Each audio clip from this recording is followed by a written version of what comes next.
The old man's fork stopped halfway to his mouth when the waitress said, "Buongiorno, Signor Vitali."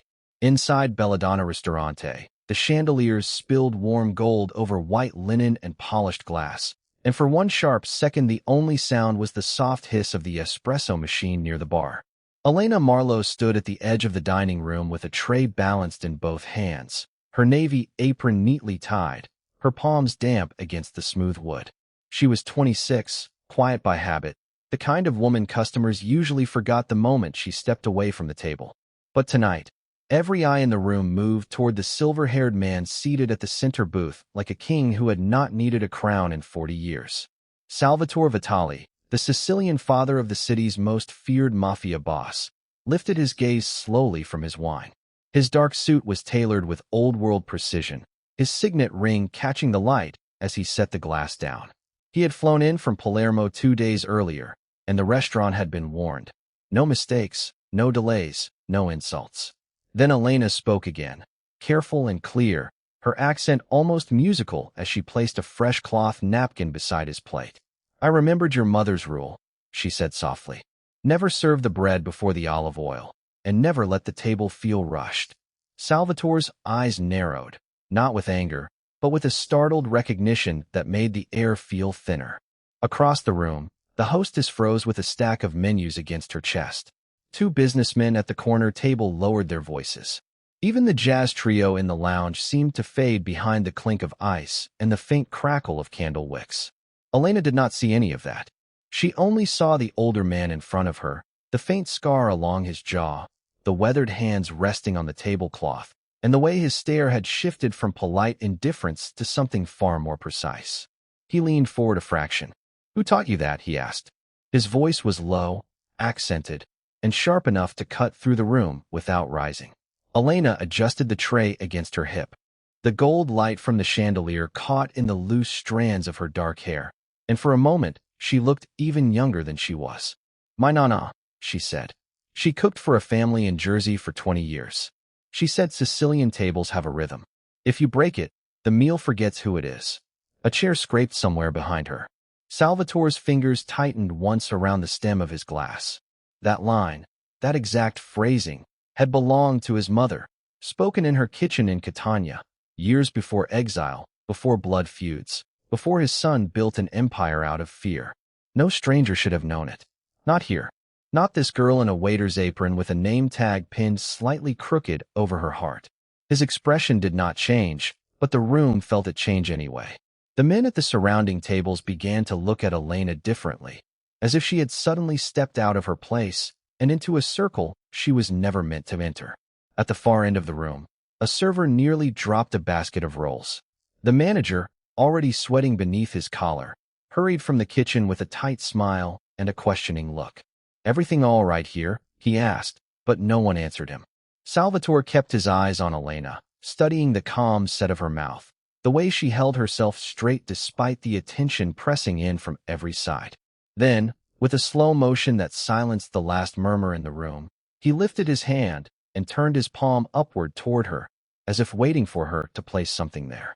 And Elena, sensing the shift before anyone else did, reached into her apron pocket and drew out a small folded paper package wrapped in waxed kitchen twine, the kind his family had used for generations, the kind no restaurant in America had any reason to keep.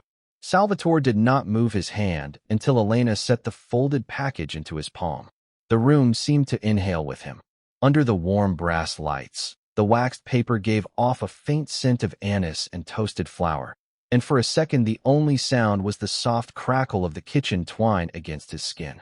He lowered his gaze to the little parcel, then back to her face, as if comparing memory to reality. Elena kept her shoulders square, one hand still resting at her apron, the other dusted with a thin veil of flour that caught the light like pale ash. "Open it," she said, quietly enough that only the nearest tables could hear. Salvatore peeled the twine free with 2 careful fingers. Inside was a single Sicilian almond cookie, golden at the edges, dusted with sugar that had already begun to melt in the restaurant's heat. His expression did not change, but the air around him did. A waiter passing behind him slowed, then stopped. At the neighboring table, a fork settled onto porcelain with a tiny, nervous click. Salvatore looked at the cookie a long moment before lifting it to his mouth. The bite was small, deliberate, and the room waited on that one motion like a jury waiting for a verdict. When he chewed, something behind his eyes shifted. Not enough for a smile. Not enough for softness. Just a brief tightening at the jaw, like a man recognizing a language spoken once in childhood and never forgotten. Elena did not speak.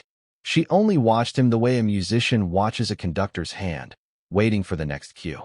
Then Salvatore set the remaining half of the cookie back into the paper and turned slightly, enough for the entire dining room to see the woman in the plain black uniform who had placed it there. "Where did you learn to make these?" he asked. His voice was level, but it carried. The manager, still hovering near the kitchen doorway, wiped his palms on his trousers and stepped closer, eager and frightened at once. "Salvatore," he began, "if there's a problem, you can stand there and be quiet," Salvatore said, without raising his voice. The words landed harder than a shout. Elena's fingers tightened around the edge of her apron. "My nana taught me," she said, "in Queens." A few heads turned at that, as if the name of a borough could not possibly belong in the same sentence as a recipe from Sicily. Salvatore's eyes narrowed a fraction. "Your grandmother was Sicilian?" "Born in Palermo," Elena answered. "She worked in a bakery after she came here. She said if I ever met someone who knew the old way, I should bring them this." A low murmur moved through the restaurant, then died immediately when Salvatore raised one hand. He looked at her again, and this time there was no testing in it, only attention. He reached into the inside pocket of his jacket and removed a slim silver ring, old enough to have lost its shine at the edges. He placed it on the white linen cloth beside the cookie. "Then you know what this means," he said. Elena's breath caught, though she did not step back. The ring gleamed under the chandelier, catching a thin line of light. Everyone in the room understood, even if they did not know why. This was not a favor, not a game, not a coincidence. It was an invitation, and one with weight. Salvatore folded the remaining paper, closed with slow precision. "Come with me," he said. "Right now." Elena took one slow step forward, the soles of her plain black shoes making no sound on the polished marble. The small silver ring lay beside the cookie like a seal on a letter, catching the chandelier's pale gold light. Around her, forks hovered over plates. A glass of red wine sat untouched, and even the hum of the dining room seemed to pull back into silence. Salvatore did not move again. He only watched her hands, steady now as she reached into her apron pocket and drew out the folded recipe card her mother had written years ago. The paper was soft at the creases, stained faintly with butter and vanilla. Elena opened it with care and held it beside the cookie. "This is the one," she said quietly. "My mother called it the Sunday cookie." Salvatore's jaw tightened, then eased. He lifted the card, not touching her fingers, and read the fading ink under the warm spill of light. The restaurant's candle flames flickered once in a draft from the front door, and the little movement made every head in the room turn at once toward the entrance. Two men in dark coats stepped inside and stopped cold when they saw Salvatore standing. One of them said nothing. The other lowered his eyes immediately. Salvatore folded the recipe card and placed it back into Elena's hand with a care that seemed almost ceremonial. "You made this from memory," he said. It was not a question. Elena gave a small nod. "My mother taught me when I was 12. Salvatore's gaze moved from the cookie to her face, then past her to the watching room, as if measuring the distance between one life and another. "Then you understand more than most people here," he said. A waiter froze halfway between tables, holding a silver tray against his waist. At the far booth, a woman in pearls slowly set down her fork. Nobody asked why a Sicilian father had singled out a waitress over a cookie. They could feel the answer building in the air anyway. Salvatore turned slightly, and for the first time, Elena saw the man behind the sharp suit and colder reputation. He reached into his jacket again, and this time removed a slim black card, heavy and matte, with nothing printed on it except a small silver crest. He set it beside the ring. "Tomorrow morning," he said, his voice low enough that only she could hear, "you will come to my family's house in Brooklyn. You will bring that recipe, and you will bake in my kitchen." Elena's fingers tightened around the card. "Sir, I work here. I can't just—" "You can," he interrupted, not harshly, but with the finality of a door closing. "And you will." He glanced toward the dining room. where a dozen faces were still fixed on them, then back at her. My son believes food can tell the truth about a person. Tonight, he was right. The words landed softly, but the room seemed to hold its breath around them. Elena looked at the cookie, then at the ring, then at the old man whose expression had shifted from testing to command. Somewhere in the kitchen, a metal pan clanged once against a stove, sharp and ordinary against the silence. Salvatore stepped aside and opened a clear path for her through the room. "If you bring the cookie," he said, "you bring the rest of the story with it." Then he waited, hand resting lightly on the back of the chair, as Elena understood she was no longer being watched as a waitress, but measured as someone who had just been invited into a world that did not usually make room for her. Elena took the clear path Salvatore had opened for her, and the entire restaurant seemed to shrink around the sound of her shoes against the polished tile. The dining room glowed under warm amber chandeliers, but the air near the entrance still held a colder edge from the burst of attention that had followed her greeting. Silverware rested untouched beside half-finished plates. A candle near the bar wavered, then steadied, its flame reflected in the dark windows like a second room watching from outside. Salvatore remained beside her, one hand still on the back of the chair, while his son stood a few steps away with that same unreadable patience, his tailored jacket catching the light as if it had been cut from shadow itself. "Come," Salvatore said, and when Elena did not move at once, he nodded toward the kitchen doors. "You said perfect Sicilian. Then let's see if your kitchen speaks the same language as your mouth." A few guests shifted in their seats. One fork slipped quietly against porcelain.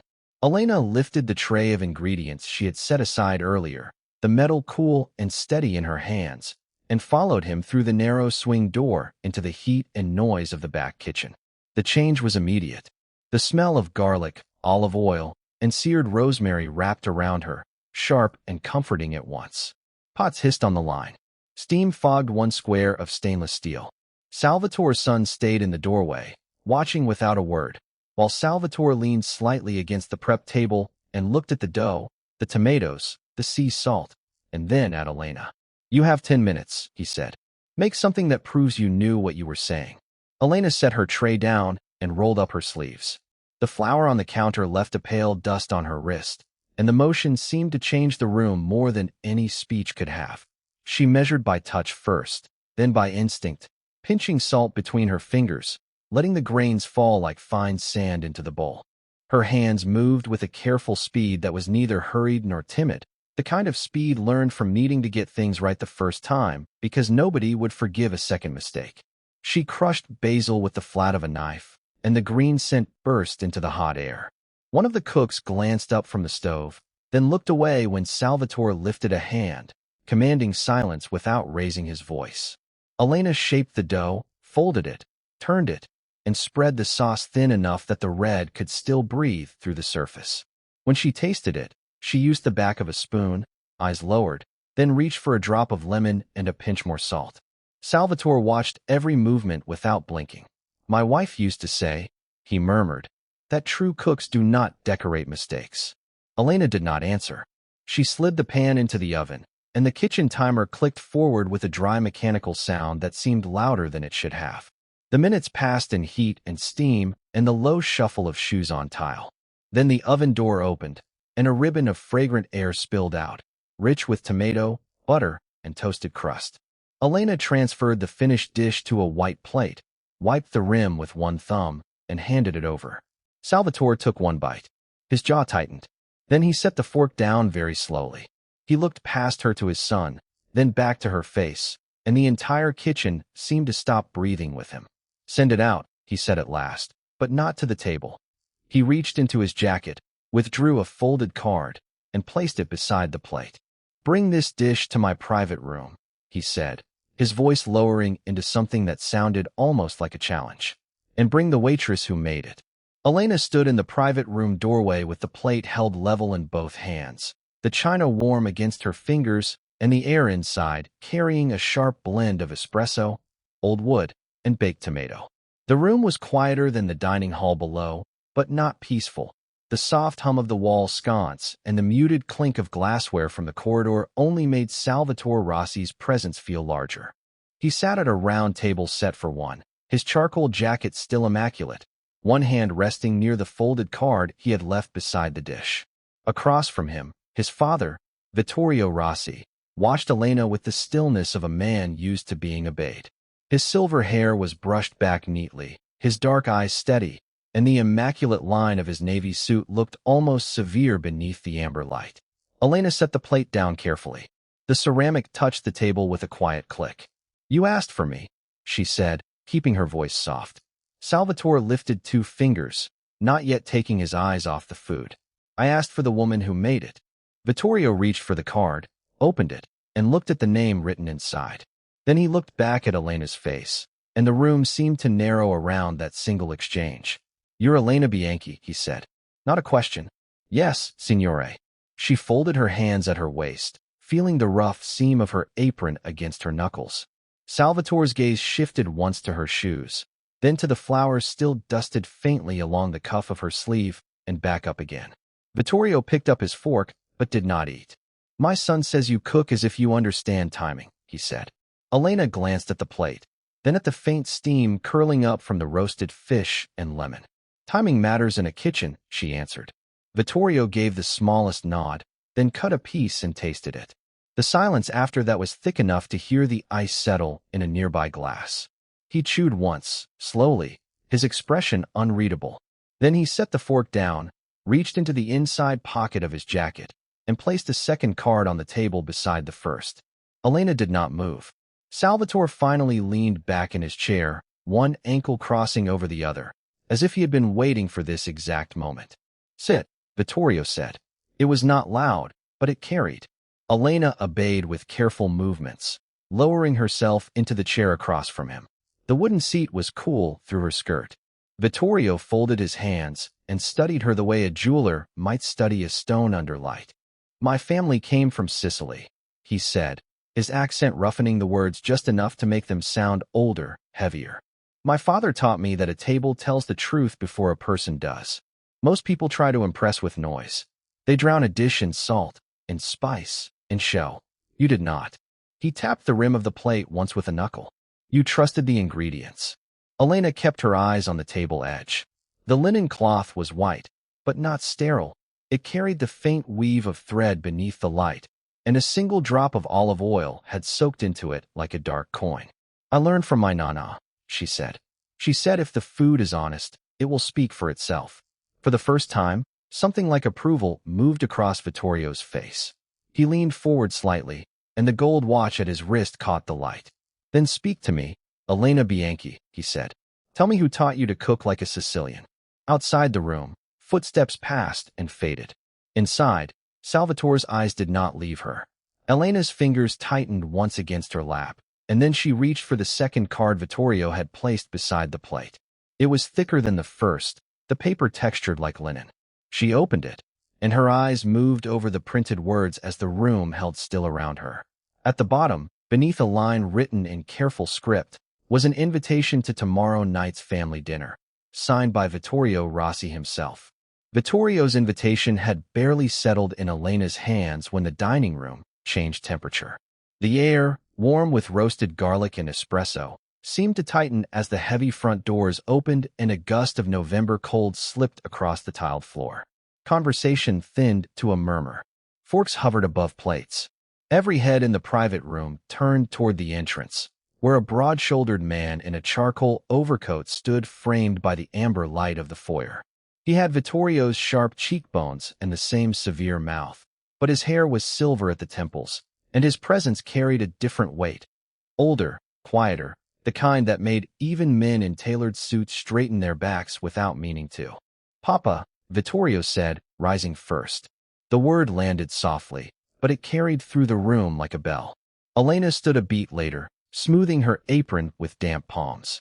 Salvatore Rossi's eyes moved to her, then to the place card in front of her plate, then to the half-finished tray of cannoli resting on the sideboard, the powdered sugar still bright as snow against the dark wood.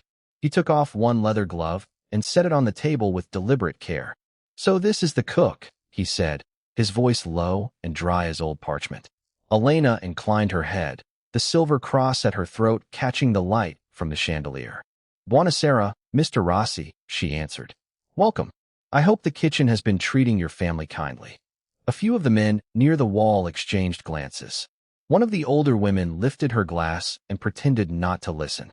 Salvatore stepped closer, and Elena noticed the smell of rain on his coat, faint tobacco beneath it, and the polished cane in his hand tapping once against the marble. He studied her for a long second, then spoke in careful Sicilian, the words crisp and musical. "Si dice, buonasera, come stai?" Not just welcome. If you are greeting a Sicilian father, you greet him as if you know his table. A thin silence spread through the room. Elena did not flinch. Her fingers moved once against the napkin folded beside her plate. Then she answered in the same dialect, clean and steady. "Buonasera, come stai, Signor Rossi." And if the food is honest, it should not need decoration. Someone at the far end of the table inhaled sharply. Vittorio's mouth twitched, almost hidden. Salvatore's brows lifted a fraction, and for the first time since he entered, his cane stopped tapping. Elena set down the linen card and walked toward the sideboard, where the kitchen lights spilled through the swinging doors in a warm gold stripe. She returned with a small saucer, bare except for a single spoonful of caponata she had held back for tasting. The smell of eggplant, vinegar, and slow-cooked tomatoes rose between them. She placed it before Salvatore without asking permission. "Taste that," she said, not loudly, but with the calm of someone who knew what she had made. "Then tell me if I learned anything from my nana." Salvatore took the spoon. The room held its breath. One bite, then another. He turned the saucer slightly under the light, as if the gloss of olive oil might reveal an answer written there. Elena stood with her hands folded, the edge of the table cool against her knuckles. When Salvatore finally looked up, his face had changed by only a degree, but in a room like this, a degree could move mountains. "Not bad," he said at last. Then, after a pause that felt like a door opening somewhere deep in the house, he added, "Who taught you to speak to a Rossi like that?" Vittorio glanced from his father to Elena, and then toward the hallway beyond the dining room, where footsteps were approaching again, slower this time, heavier, carrying the unmistakable rhythm of a family decision about to be made. Salvatore set the spoon down with deliberate care, the small porcelain clink sounding louder than it should have in the packed dining room. The chandelier above them threw warm gold across the table, catching on the silver rim of Elena's serving tray and the dark cuff of his jacket as he leaned back in his chair. "Not bad," he had said, and then the question that followed had not been a compliment or a challenge, but something sharper, something that made the air tighten around every place setting. "Who taught you to speak to a Rossi like that?" Elena kept her hands folded, the linen napkin rough against her fingertips, and before she could answer, the footsteps in the hallway grew heavier, closer, until Vittorio turned toward the sound, and every head in the room followed. The side door opened. A man in a charcoal overcoat stepped in, tall, broad-shouldered, with the same severe profile as Vittorio but older, harder, his salt and pepper hair combed back with military precision. The cold from the corridor rolled in with him, carrying the sharp scent of wet wool and city rain, and the restaurant seemed to pull away from itself, as if the walls understood who had just arrived. "Father," Vittorio said, rising halfway from his chair. The word landed with a gravity that made even the silverware settle. Salvatore Rossi did not look at his son first. He looked at Elena. His gaze moved over the clean apron tied at her waist, the careful posture of her shoulders, the way her uniform sleeves were rolled to the elbow. Then he glanced at the plate still in front of him, the one she had prepared with such quiet precision, and a single muscle moved in his jaw.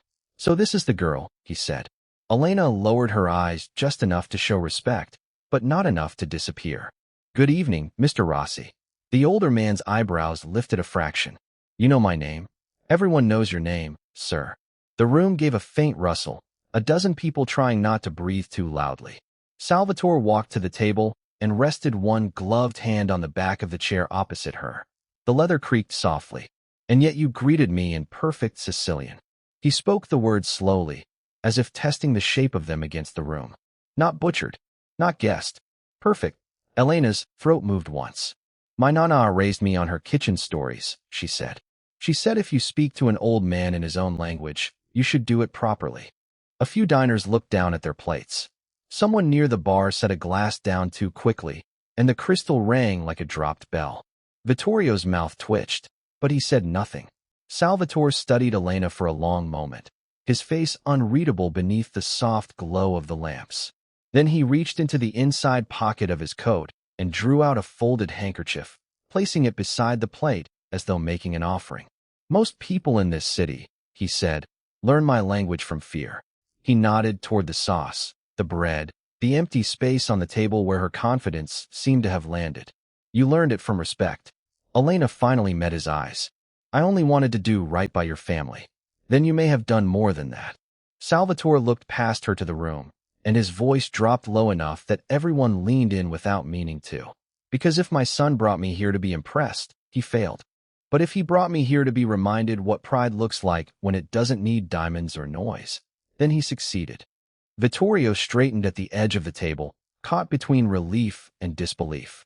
Salvatore turned back to Elena and tapped 2 fingers lightly against the tablecloth. "Sit down," he said. When she hesitated, he pulled the chair out himself, the scrape of wood over tile cutting through the silence like a match.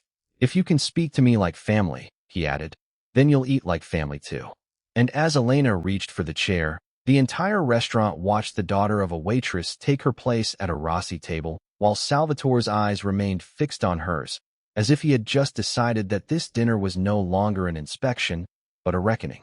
Salvatore let Elena's chair settle under her with a soft click, then reached for the bottle of mineral water beside his plate and poured her a glass before anyone else moved.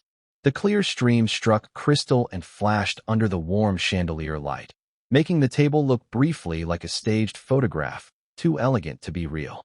Across from him, Vittorio sat rigid, one hand still resting on the linen napkin folded beside his fork, while the rest of the restaurant remained suspended in that same strange hush, silverware untouched, candle flames barely wavering in the draft from the kitchen doors. Salvatore didn't look away from Elena as he slid the glass toward her. "Tell me," he said, his voice low enough to keep the room leaning in. "When you greeted my father, did you study that accent, or did it come naturally?" A few diners shifted in their seats. One of the waiters stopped halfway between tables, tray balanced near his shoulder, eyes fixed on the conversation as if it were the only thing keeping the room from breaking apart. Elena set both hands around the glass, feeling the chill collect against her fingers. "Naturally," she said. "My grandmother was from Palermo." The words landed softly, but they changed the air at the table. Salvatore's father slowly lifted his head, the corners of his mouth tightening with interest as he studied her face in a new light. The sea of polished glass, white plates, and gold-rimmed chargers around them seemed to recede, and for a moment it was only the 3 of them under the amber glow, with the smell of garlic, lemon, and roasted rosemary drifting from the open kitchen. "Palermo," Salvatore repeated, tasting the word. "Then you understand something most people don't."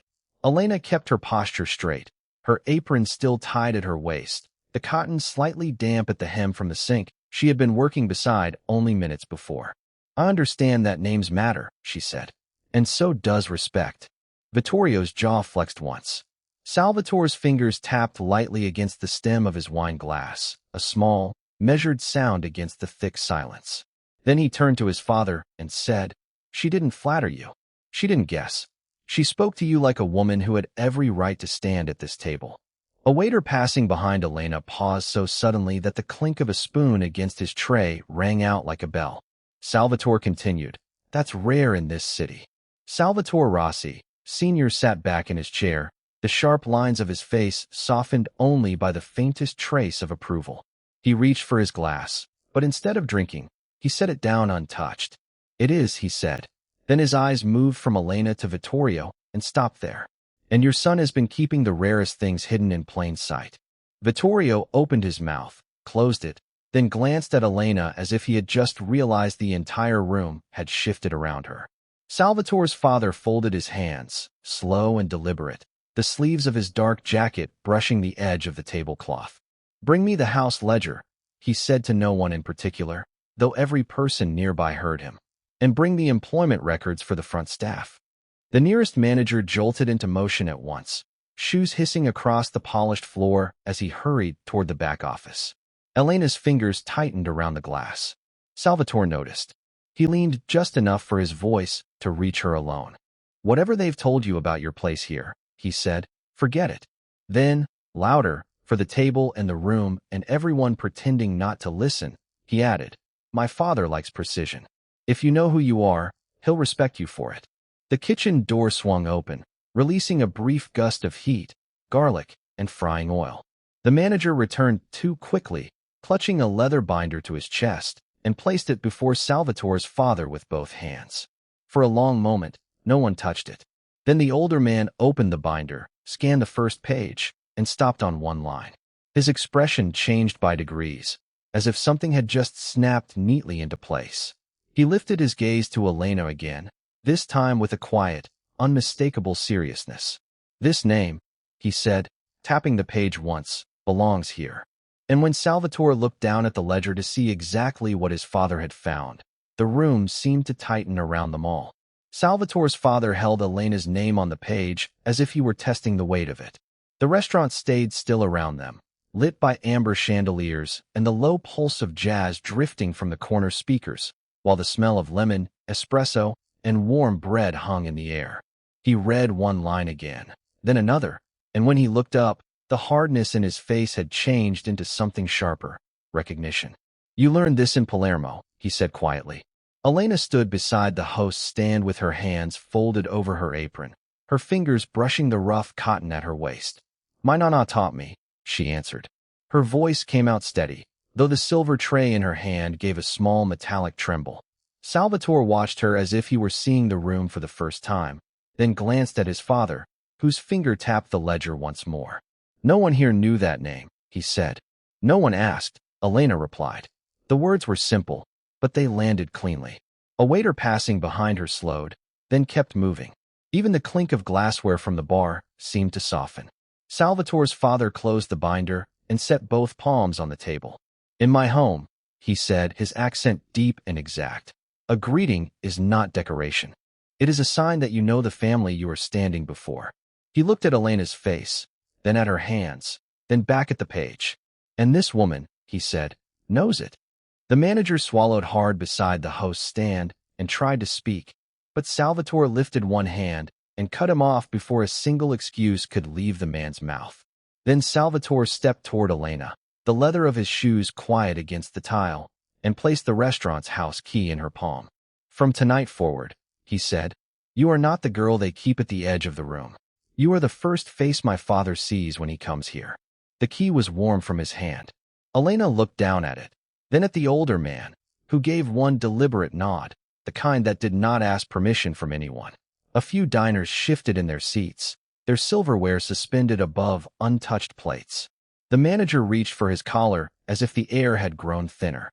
Elena took a slow breath, set the tray on the host's stand, and straightened her apron with both hands. Then, in a voice clear enough to carry across the hushed dining room, she addressed Salvatore's father again, this time in flawless Sicilian, crisp and elegant and unshaken. The older man's mouth curved almost imperceptibly. Salvatore's eyes widened. That, his father said, still looking at Elena, is the greeting I was waiting for. No one moved. No one dared speak over the silence that followed. Salvatore turned to the manager and, without raising his voice, ordered the ledger corrected, Elena's name added to the front reservations, and her family's tables comped for as long as his father chose to dine there. Then he faced Elena again, and the edge in his expression was gone. You honored my father, he said. Now this restaurant will honor you. Elena did not smile much, but when she lifted her chin, the room saw it. The small, steady change in how she stood, as if the floor itself had finally remembered her worth. And that night, under the golden lights and the watchful silence of the Sicilian family at the center of the room, respect finally arrived in the only language it had ever truly understood.